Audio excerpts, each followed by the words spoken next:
नमस्कार दोस्तों, स्वागत है आप सभी का वास्तु ज्ञान उपाय यूट्यूब चैनल पर। दोस्तों, आज हम आपको इस वीडियो के माध्यम से कार्तिक मास के 7वें अध्याय की कथा का श्रवण करा रहे हैं। आप सभी भक्तजन श्रद्धा पूर्वक मन लगाकर सुने। मंगलकारी श्री हरि का सच्चा नाम ध्याऊं, कार्तिक मास महत्तम का 7वां अध्याय बनाऊं। नारद जी ने कहा, हे राजन, कार्तिक मास में व्रत करने वालों के नियमों को मैं संक्षेप में बतलाता हूँ, उसे आप सुनिए। व्रती को सब प्रकार के आमिष, मांस, उड़द, राई, खटाई तथा नशीली वस्तुओं का त्याग कर देना चाहिए। व्रती को दूसरे का अन्न ग्रहण नहीं करना चाहिए, किसी से द्वेष नहीं करना चाहिए और तीर्थ के अतिरिक्त अन्य कोई यात्रा नहीं करनी चाहिए। देवता, वेद, ब्राह्मण, गाय, व्रती, नारी, राजा तथा गुरुजनों की निंदा भी नहीं करनी चाहिए। व्रती को दाल, तिल, पकवान व दान किया हुआ भोजन ग्रहण नहीं करना चाहिए। किसी की चुगली या निंदा भी नहीं करनी चाहिए। किसी भी जीव का मांस नहीं छूना चाहिए।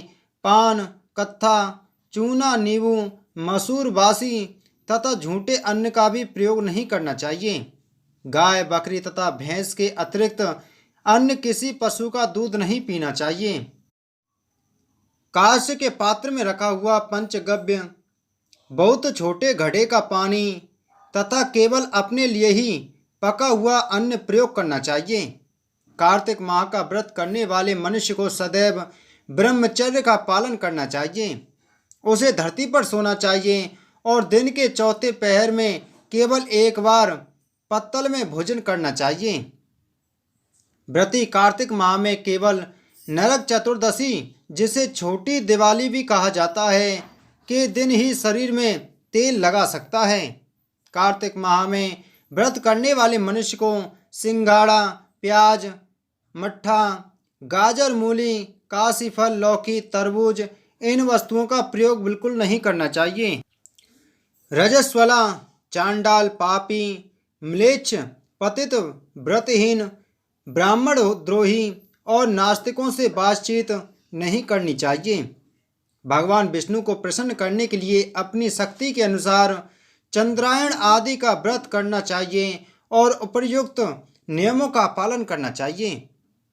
व्रती को प्रतिपदा को कुम्हड़ा, द्वितीया को कटहल, तृतीया को तरुणी स्त्री, चतुर्थी को मूली, पंचमी को बेल, षष्ठी को तरबूज, सप्तमी को आंवला, अष्टमी को नारियल, नवमी को मूली, दसवीं को लौकी, एकादशी को परवल, द्वादशी को बेर, त्रयोदशी को मट्ठा, चतुर्दशी को गाजर तथा पूर्णिमा को साग का प्रयोग नहीं करना चाहिए।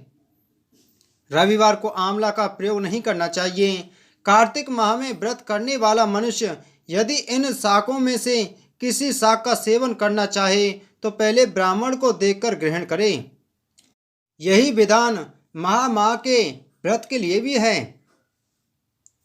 देवठान एकादशी में पहले कही गई विधि के अनुसार नृत्य, जागरण, गायन, वादन आदि करना चाहिए। इसको विधि पूर्वक करने वाले मनुष्य को देखकर यमदूत ऐसे भाग जाते हैं जैसे सिंह की गर्जना से हाथी भाग जाते हैं। कार्तिक माह का व्रत सभी व्रतों में श्रेष्ठ है। इसके अतिरिक्त जितने भी व्रत यज्ञ हैं वह 1000 की संख्या में किए जाने पर भी इसकी तुलना नहीं कर सकते, क्योंकि यज्ञ करने वाले मनुष्य को सीधा वैकुंठ की प्राप्ति होती है। जिस प्रकार राजा की रक्षा उसके अंग रक्षक करते हैं, उसी प्रकार कार्तिक माह का व्रत करने वाले की रक्षा भगवान विष्णु की आज्ञा से इंद्राणी देवता करते हैं। व्रती मनुष्य जहाँ कहीं भी रहता है वहीं पर उसकी पूजा होती है। उसका यह फैसला है कि उसके निवास स्थान पर भूत, पिशाच आदि कोई भी नहीं रह पाते। विधि पूर्वक कार्तिक माह का व्रत करने वाले मनुष्यों के पुण्यों का वर्णन करने में ब्रह्मा जी भी असमर्थ हैं।